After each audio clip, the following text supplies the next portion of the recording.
आपलं शहर आता स्मार्ट होत आहे। मग तुम्ही कधी स्मार्ट होताय? स्मार्ट न्यूजचे यूट्यूब चॅनल सबस्क्राइब करा, स्मार्ट बना। नोटिफिकेशनसाठी बेल आयकॉनवर क्लिक करा।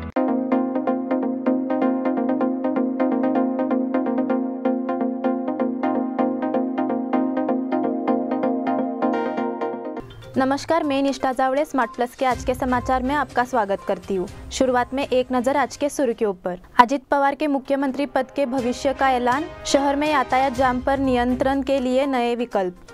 अलारवाड़ में बिजली के खंभे गिरने से खतरा। जिले सहित शहरी क्षेत्र में भारी बारिश से नदी नाले उफान पर।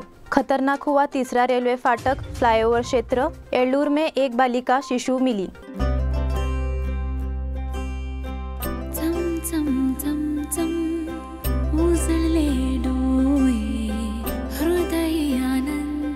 BS Channabasappa and Sons, the textile mall at Tilakwadi, Belagavi।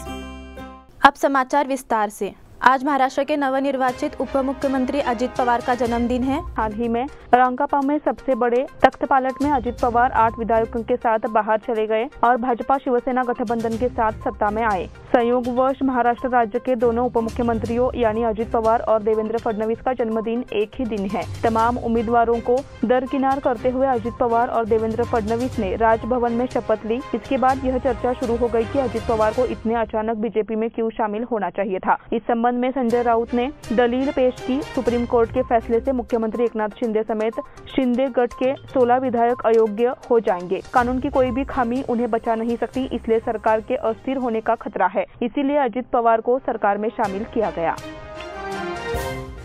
शहर में यातायात जाम पर नियंत्रण के लिए नए विकल्प। शहर में लगातार ट्रैफिक जाम एक गंभीर समस्या बन गई है।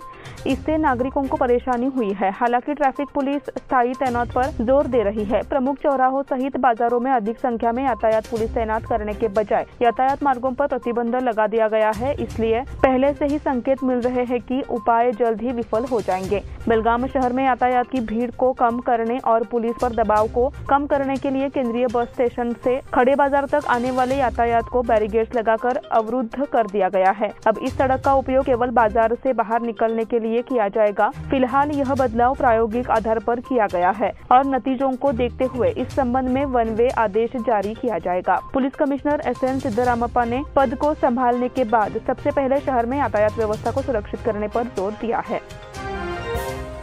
अलारवाड़ में बिजली के खंभे गिरने से खतरा।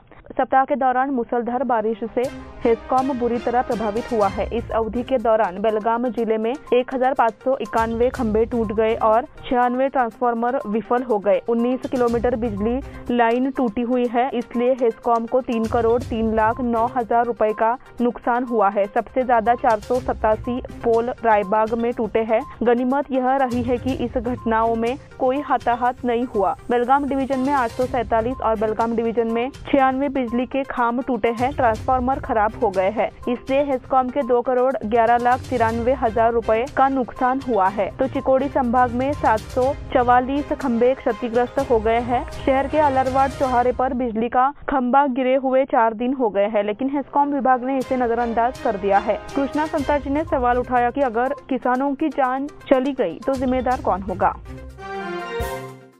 जिले सहित शहर क्षेत्र में भारी बारिश से नदी नाले उफान पर। पिछले 3-4 दिनों से जिले में बारिश ने जोरदार रूप दिखाना शुरू कर दिया है। परिणाम स्वरूप हर जगह नदियां और नहरें अब उफान पर है। बेलगाम शहर और तालुका इलाकों में भी भारी बारिश हुई है, जिससे हर जगह जल भराव की स्थिति पैदा हो गई है। क्योंकि चिकोड़ी और निपाणी तालुका में 7 बांध और विभिन्न पुल पानी में डूब गए हैं, इसलिए वहां यातायात को डाइवर्ट कर दिया गया है। चिकोड़ी तालुका में दूधगंगा का पानी तेजी से बढ़ रहा है और प्रशासन जनता को चेतावनी दे रही है क्योंकि नदियां उफान पर है। इस बीच बेलगाम शहर इलाके में पिछले लगातार 4 दिनों से भारी बारिश हो रही है। पिछले 3 दिनों में बारिश बढ़ने से शहर के निचले इलाकों में पानी जमा हो गया है। भाग्यनगर द्वितीय क्रॉस रिक्शा स्टैंड के कारण पूरी सड़क पर पानी जमा हो गया है, जिससे यातायात बाधित हुआ है। सफाई के अभाव में अधिकांश जगहों पर नाले जाम हो गए हैं और नाले का पानी सड़क पर आ रहा है। खतरनाक हुआ तीसरा रेलवे फाटक फ्लाईओवर क्षेत्र। तीसरे रेलवे फाटक फ्लाईओवर के नीचे बने गड्ढे वाहन चालकों के लिए खतरे का कारण बन रहे हैं। साथ ही यहां से भारी ट्रैफिक भी खतरनाक होता जा रहा है।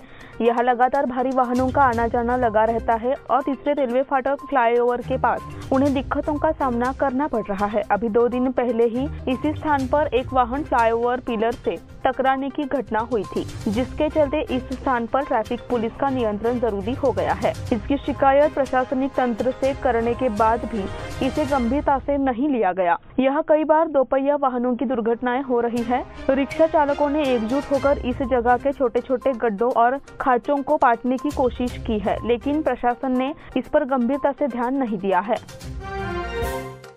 येल्लूर में एक बालिका शिशु मिली। येल्लूर में एक घर के बगल में झाड़ियों में एक नवजात बालिका शिशु को फेंका हुआ पाया गया। यह घटना शुक्रवार शाम करीब 5:30 बजे सामने आई। इस मामले में मनोहर सिद्धप्पा पाटिल निवास चांगलेश्वरी गली येल्लूर ने बेलगाम ग्रामीण पुलिस स्टेशन में शिकायत दर्ज कराई है। पुलिस ने मामला दर्ज कर लिया है।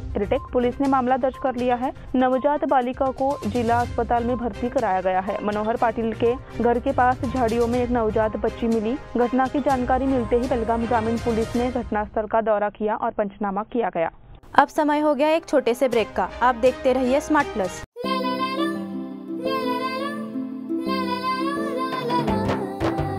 जले दीप अंगना में होगी रोशन दुनिया, पलकों तले छा जाए चांद तारों का साया, रंगोली में खिले रंग खुशियों की भी तरानी, तन मन झिलमिल जाए हर पल होंगे सुहानी। ये अटूट बंधन खिले हर आशियाना, रंग वस्त्रों का खजाना मन भाए आराधना, रंग वस्त्रों का खजाना मन भाए आराधना। आराधना मारुति गली बेलगाम। मन भाए आराधना।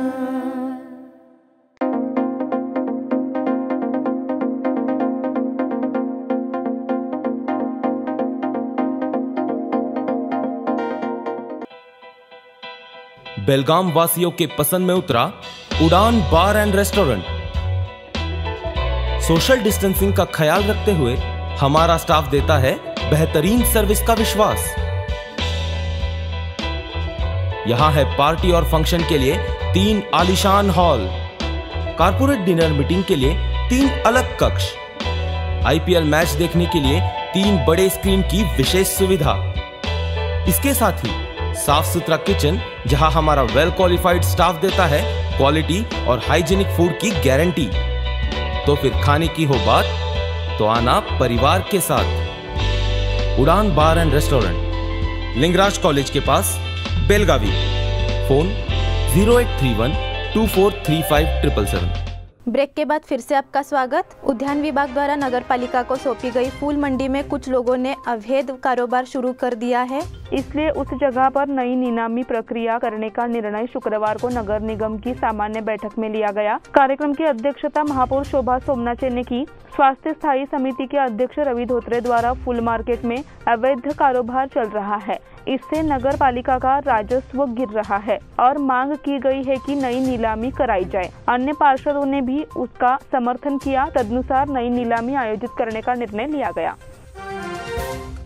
अरिहंत अस्पताल में सर्जरी के बाद इराकी लड़की को मिली नई जिंदगी। विदेश के इराक की एक 6 वर्षीय लड़की की अरिहंत अस्पताल में अत्याधुनिक जटिल हृदय सर्जरी सफलतापूर्वक की गई। प्रसिद्ध हृदय शल्य चिकित्सक डॉक्टर MD दीक्षित ने एक इराकी लड़की की सर्जरी की और उसे नया जीवन दिया। इससे पहले अरिहंत अस्पताल में 2 मरीजों को सर्जरी के बाद जीवन दान दिया गया था। अब इराक में तीसरे मरीज का भी सफल ऑपरेशन हो गया है। लड़की का नाम अजल अली सूफी, उम्र 6 है। इस अस्पताल के प्रदर्शन की हर स्तर पर सराहना की जा रही है। इससे पहले 2018 में अजल की हार्ट वॉल्व सर्जरी हुई थी, लेकिन 2023 में जब उसे फिर से तकलीफ होने लगी तो माता पिता ने इराक में एक डॉक्टर से उसकी जांच कराई। इसमें डॉक्टर को पता चला कि उसे सब आयोटिक मेम्ब्रेन नाम की दुर्लभ बीमारी है। इस समय अजल की दोबारा जांच की गई। MD दीक्षित के नेतृत्व में उनकी सफल सर्जरी हुई। इसके बाद माता पिता ने अस्पताल प्रबंधक के प्रदर्शन पर संतुष्ट व्यक्त की।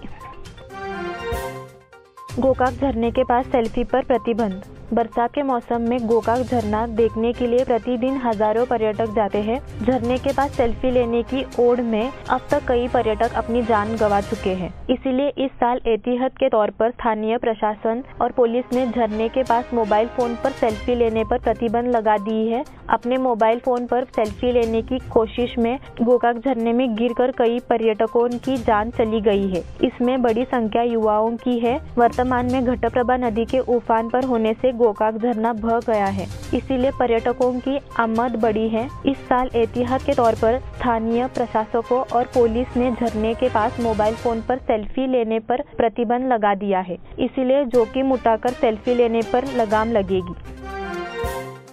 खानापुर में शूटिंग हुई फिल्म अभिमान के 50 साल पूरे।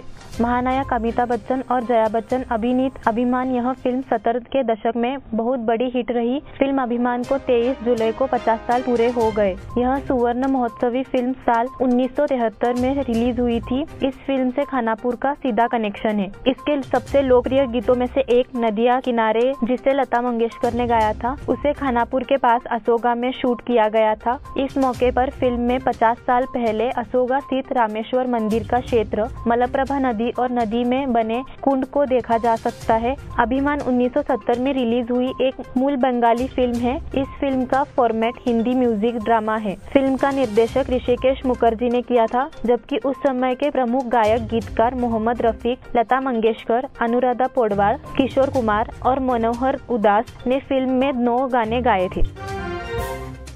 गुरैया स्वामी कर्नाटक राज्य मराठी साहित्य परिषद के अध्यक्ष नियुक्त। पत्रकार गुरैया रे स्वामी को सर्वसम्मति से कर्नाटक राज्य मराठी साहित्य परिषद का नया अध्यक्ष चुना गया है। हाल ही में हुए बैठक में सहकार्यवाह प्रोफेसर विजय कुमार चौधरी ने कार्यकारी अध्यक्ष के रूप में कार्यरत स्वामी का नाम अध्यक्ष पद के लिए प्रस्तावित किया। वरिष्ठ साहित्यकार बीके कामले ने उन्हें मंजूरी दे दी। गुरैया स्वामी 1993 से परिषद के सदस्य और 1988 से एक पत्रकार के रूप में काम कर रहे हैं। अध्यक्ष पद के चुनाव के बाद वर्तमान सहकार्यवाह प्रोफेसर विजय कुमार चौधरी और उपाध्यक्ष बीके कामले